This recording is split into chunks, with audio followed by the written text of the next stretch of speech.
Good morning everybody, and let us go through some more information about our courses on introduction to micromechanical machining.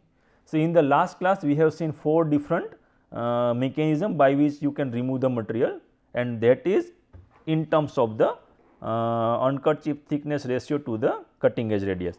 So, we have seen this particular location of the point S here, and in the form of what is the angle of a rake angle. So, mostly we know that in the when you do machining at a micro scale, you are mostly end up with the negative rake angle, and because of the negative rake angle, the formation of the chip becomes little bit difficult. In the last class we have seen 4 mechanism. One was the shearing mechanism. That shearing is important because this is what we need to form a chip in this case, and then gradually we move this particular point from this location to this location, then moving to this location and then this location. So, we have seen the different mechanism. So, one was the shearing mechanism, then it was a extrusion, then it was a ploughing, and then finally, it was the rubbing operation.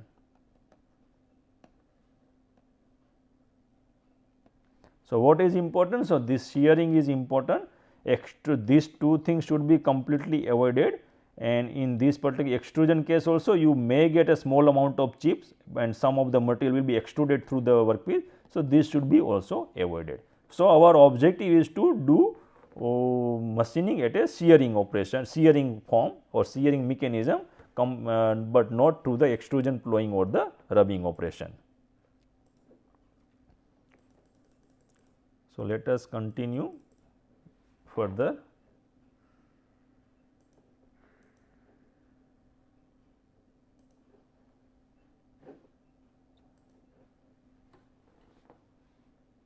Right. So, fine, last class we have completed rubbing portion, and we understood and concluded that the rubbing deteriorates the surface quality significantly. So, we have to avoid the rubbing operation.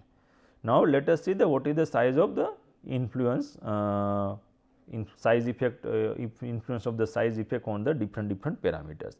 Now, this particular diagram tells us many things, that when you do machining at a HC by Rn, that is this is your HC and this is your Rn. So, when you do this thing, so HC is equal to Rn or it is a little bit smaller than Rn. So, we are not talking about a very large negative rake angle. So, what is happening in this particular case, that your whole material is separated into 2 flow. So, this is the one flow, it is showing in this direction and another flow is showing in this direction. So, this is called the material flow separation.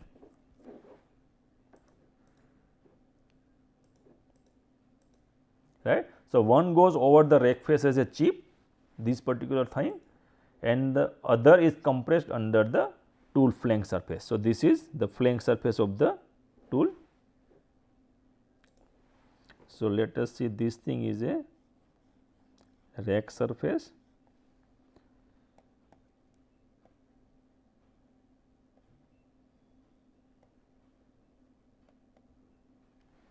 and this one is a flank surface.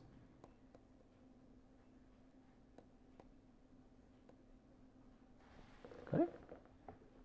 So, this is what is happening in this case.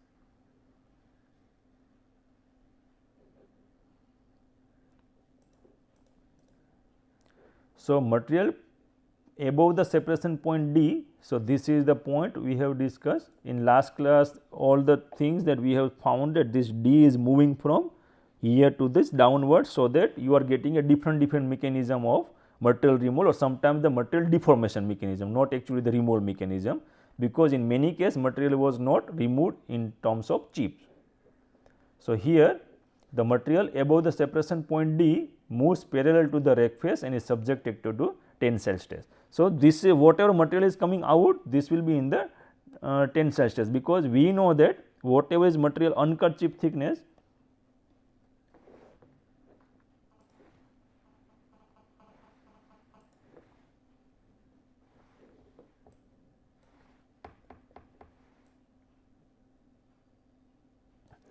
that the thickness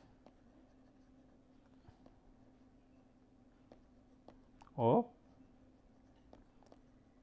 uncut chip is smaller than the thickness of chip.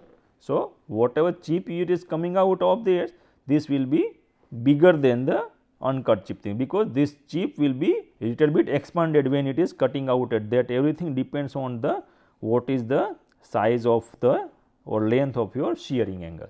So, now see the whatever the shearing angle, this particular length you consider x and this one you consider y.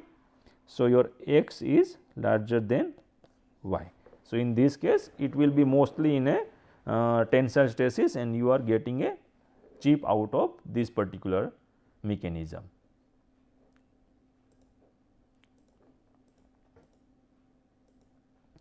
Now, coming to the minimum chip thickness. Now, we have seen here that in many cases what is happening that you are not able to remove material. So, there are two parameters, one was the rake angle, that is mostly going into the negative side, and another one is the chip thickness, and we are constantly comparing these two parameters in the last many cases. So, what this the minimum chip thickness, the determination of the ratio of minimum chip thickness to the cutting edge radius is essential in order to avoid or minimize flowing effect and achieve the desired material removal. So, let us see the first figure here. Now, what this figure tells us that now this one is the minimum chip thickness required, that this is the minimum required to get the material in terms of chip. So, this is called the minimum chip thickness.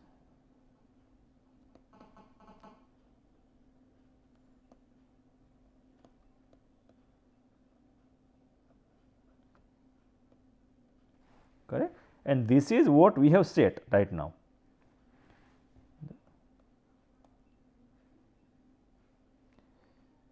Set edge in the machining. Correct. So, now right now you consider the H is smaller than the HM. So, what is happening right now, we are keeping RE constant, that is the cutting edge radius is constant.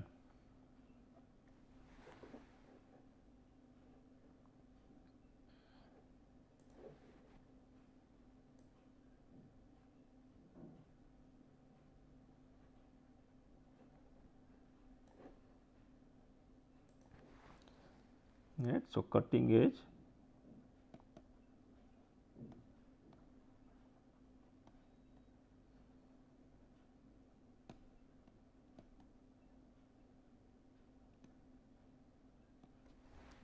radius is constant. So, we are continuously changing this edge. So, ultimately if you change one of these parameter of RE or H, you are getting different ratio of the uncut chip thickness, right. So, first thing let us see that your setting H, whatever you have given depth of cut, that is smaller than the uncut minimum uncut chip thickness. So, what is happening in this case, your RE is very large in this case, R is very large than the M, not HM, but only M, H. So, this is what is happening. So, in this case we know that negative rake angle is very large again, and because of that what is happening here, this one is called the rubbing operation, that it is elastic recovery. So, it is also different than rubbing operation, because recovery means that you are just moving this particular tool over the surface, and once this particular tool is passed, your surface again resurface on this, that your surface is again recovered. So, whatever is this particular edge, if you consider this particular line or consider this is the end of the surface. So, this whatever is this total thickness, it is d. So, same thickness will remain here in this case this. So, in earlier we have seen some of the operation where the material was deformed, but deformed material became a part of the machined surface, right, but here there is no machined surface. So, whatever we are doing here, we are working within the elastic range of the material. So, within the elastic range, what is going to happen, that if you remove the load, then material come into the original shape. So, this is what is happening in this particular case. Your tool thickness or the uncut chip minimum cut chip thickness is so low that your material is not crossing this elastic limit of the material, and that is the reason that as soon as tool is passes through this workpiece at a edge, at that time your material will be resurfaced here at this location, it can recover and again thin the part. So, this is completely not acceptable in the machining part, because what is our objective? To remove the material. Now, this is the second case. Now, here what is the difference here? The difference is only one thing, that your H is similar to HM. So, now we have little bit increase our H. Now, if you see H here, this H is little bit larger than the HM. Still RE is constant here in this case, we are not changing RE in the different cases. So, now once this is the H, now what is happening? That now your tool is little bit penetrated inside and it has crossed the limit of the elastic recovery. But here still it is within this particular zone. So, what is happening? That some of the material will escape as a chip, but still some of the material which will be recovered as a elastic deformation, but still you will get some material removed. Now, see your H is this much, but you are getting material removed this much only, and remaining part will be consumed as a elastic recovery of this particular part. So, what is the problem of this particular? This is completely unacceptable. By chance you are getting here, but your chip is not required as our H, then some of the material will be recovered. So, now in the next round of this particular machining, what is happening? Now, see suppose this is your workpiece, this is the chuck and this is the material. Now, you are removing the material, considering that you needed 2 pass to reduce this particular diameter, and now this is the 2 pass, this is the first pass. Now, considering the first pass you have removed this material, right. So, whatever depth of cut you are giving here, suppose depth of cut is we have given that 200 micron, 200 micron depth of cut. Now, out of 200 micron, now consider that 150 micron is going as a chip, because that is what is showing here, some part will be going as a chip, and 50 micron is a elastic recovery.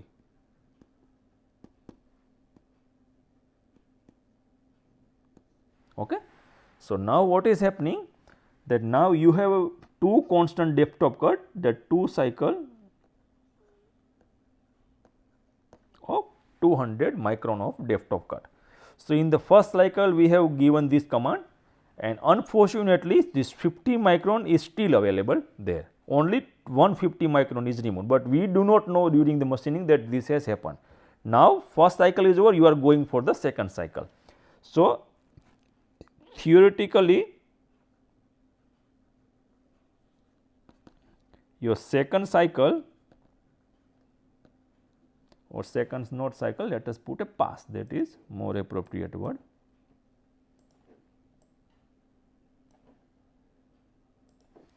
In the second pass, how much material we want to remove? We want to remove 200 micron, or that is the 200 micron depth of cut.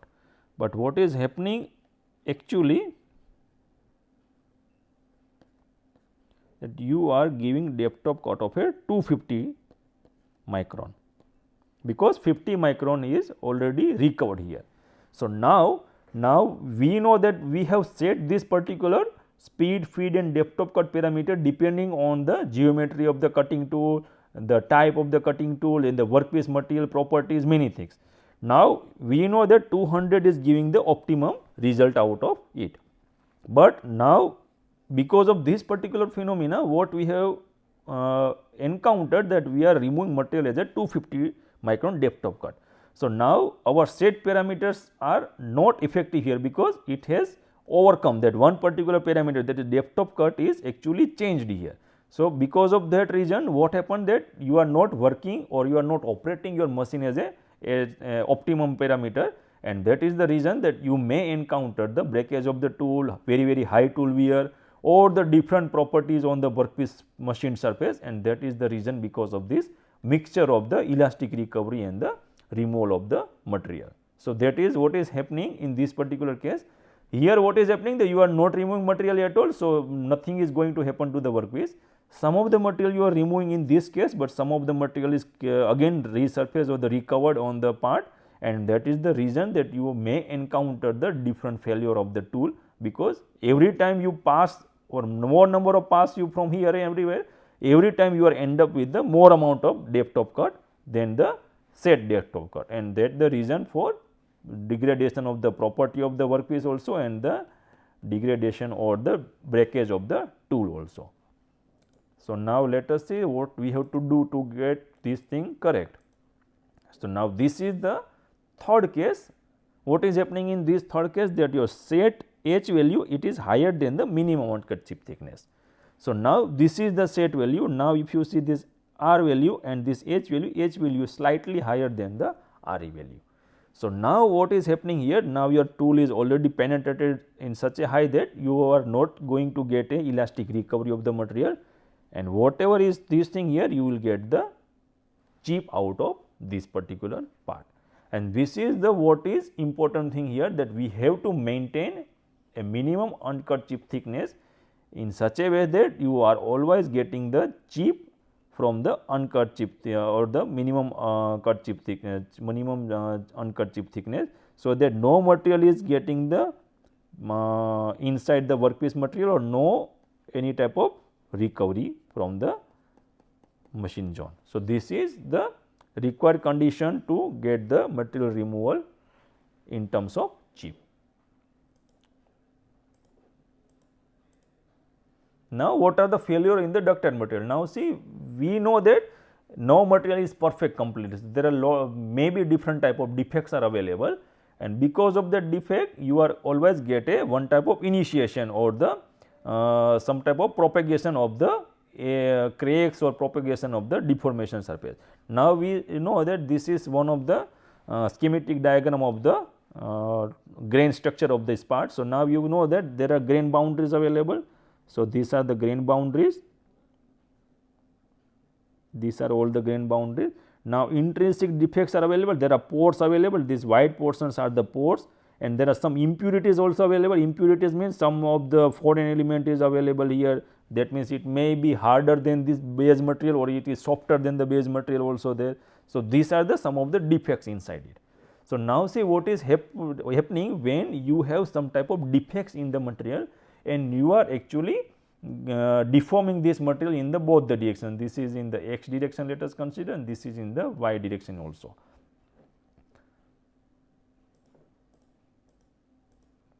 Now, first thing is the inclusion. So, these are the inclusions. So, what are this? This inclusion means there are some defects,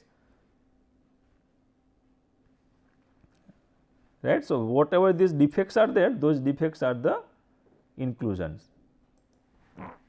So, these are the inclusions, right. So, whatever these things are showing here, these are the inclusions. Now, you are actually putting this workpiece in the tension in both the directions. So, this inclusion will behave or it will be origin of the breakage or the origin of the void, and then that void will continue to propagate, and finally, you are getting a breakage, right. So, second, after inclusion, what is the new void nucleation? So, once these particular inclusions are available within the material, what is happening that when you are actually putting this workpiece in tension in both the direction, this particular void will be original of the deformation of this particular workpiece. So, it is failure is created from this location. So, wherever it is a high load, your workpiece will be elongated in this direction. So, this is whatever this white portion is available. So, this is the extra amount of failure. So, now your workpiece is getting elongated in this direction, right. So, now if you continue this thing, this void will be growth, and this growth of this void will create a one particular direction where the distance between the voids are very less. So, now if you see this particular thing, then you are end up with this particular 5 thing.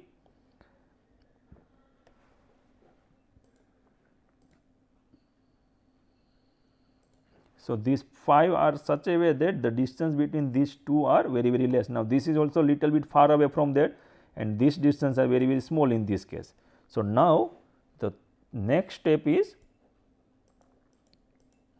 the strain localized between the voids. So, now the strain is getting localized between this, because now distance are very small, and it is very easy to merge this particular void growths. So, now this is the black color part is showing the localizing between the voids, and then the necking between the voids. So, now necking started in this particular location, and then finally, whatever the void coalesces and the fracture happens. So, now your part will be broken from this particular direction. So, this will be the first upper part and this will be the lower part. So, now what is the meaning or what is the objective of showing this particular slide is that every material has a defect, and that defect will be a nucleation of the deformation or the cutting of the material. So, higher the level of this defect, more easy will be the material removal. So, higher the level of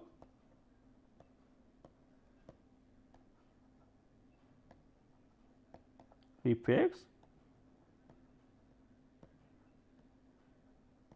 more easy to